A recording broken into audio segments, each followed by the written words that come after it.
Howdy folks, this is Olayan. I'm going to provide you a short video to hopefully help folks that are having difficulty with these silver proving grounds.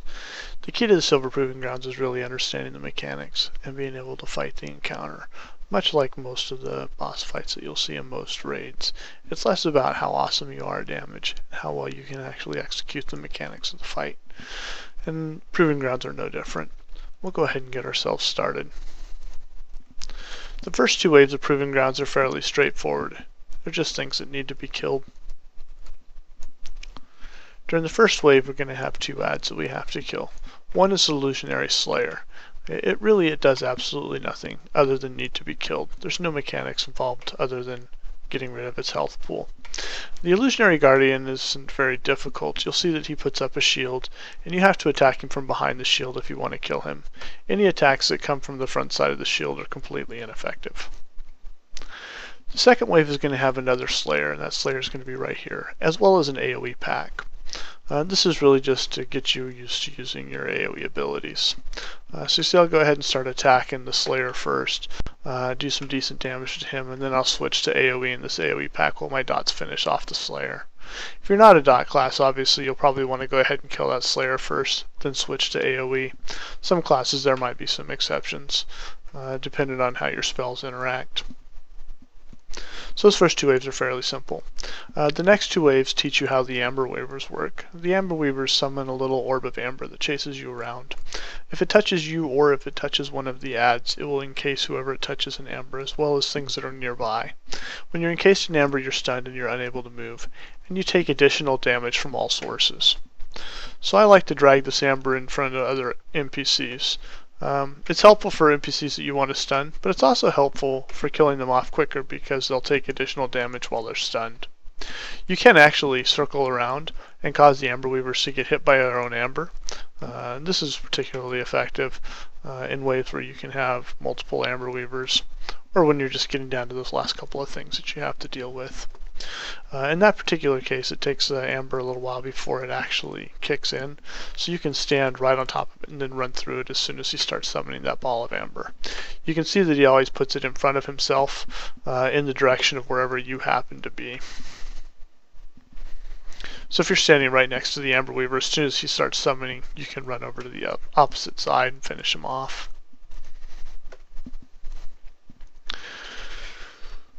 The next two waves introduce the healers.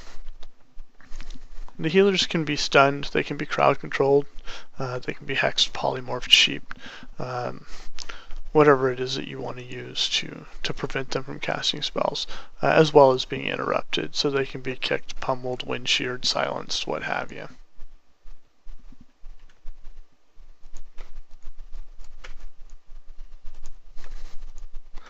So here I'm going ahead and dotting up the AoE pack. They don't have very much health, and so they'll actually take more damage from the dots than the Mystic does. And that'll actually cause the Mystic to throw his heals on them initially, rather than worrying about himself. And that allows me to have some opportunities to really burn down his health before I need to worry about interrupting. And in this case, I didn't even have to interrupt at all. I just killed him.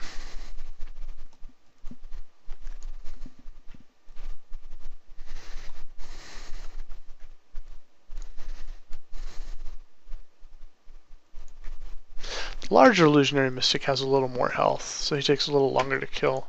More than likely, unless you're lucky with some bursts or pop some cooldowns, chances are good you're going to end up having to get through two of his heals. They either need to go off on somebody other than who you're trying to kill, or have to get interrupted. And this is where it's particularly advantageous to know what crowd controls you can use. For example, when I'm ready, I can use a fear the first time, and then I can use a silence the next time. Again, in this particular case, I didn't even end up needing to use my interrupt. I just dotted up other targets that I wanted to kill, and I let him heal them while I continued to burn him down. These last two waves are the most complicated waves. The first one consists of an Amber Weaver, a healer, two little vermin, as well as two of the big guardians with shields. So what I do is I stand on the opposite side of the healer, and I go ahead and I dot up the vermin primarily. I went ahead and threw a Shadow Word Pain on the Amber Weaver as well, because I will eventually want to kill him. And now I'm going to burn down the healer, and I'm going to utilize the Amber that the Amber Weaver's tossing at me to actually help that along. Once I've got him dead, I'm going to drag the rest of the Amber into these Guardians. As I mentioned before, the Guardians have a little more health than some of the other ads do, and so having that Amber to help burn them down is kind of advantageous.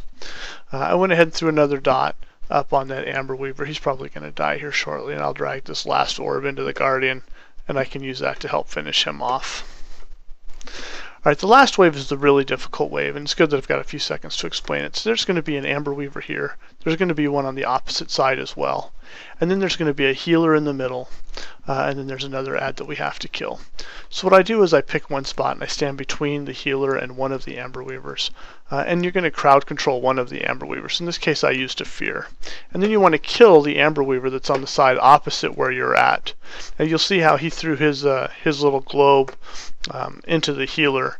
And now that I've killed him, I ran over to his side, and I'll start working on the healer. The Amber Weaver that I had crowd controlled initially is now going to take care of that healer for me. You may not have that luxury depending on what crowd control you're using. Some classes have a crowd control that lasts a lot longer than my Fear does. That's fine. You can just go ahead and stun and interrupt the healer while the Amber Weaver stays crowd controlled. And now I'll move over by the Slayer. That way the Amber Orbs from that Amber Weaver are hitting the Slayer and not me while I finish off that Amber Weaver. And here you can see I had about 22 seconds left when I finished that wave. Proving Grounds really is more about being able to manage the encounter and very little about damage. In fact, your gear gets normalized, so it's not like you can go out and improve your gear and see significant dividends in the Proving Grounds. There are a couple of exceptions if you're a tank. Obviously bonus armor can pay off because what stat you have is kind of important. But having better gear is not going to benefit you in the Proving Grounds in any way, shape, or form. I hope that you found this video helpful, and if you have any questions, of course, please don't hesitate to ask. Good luck, folks.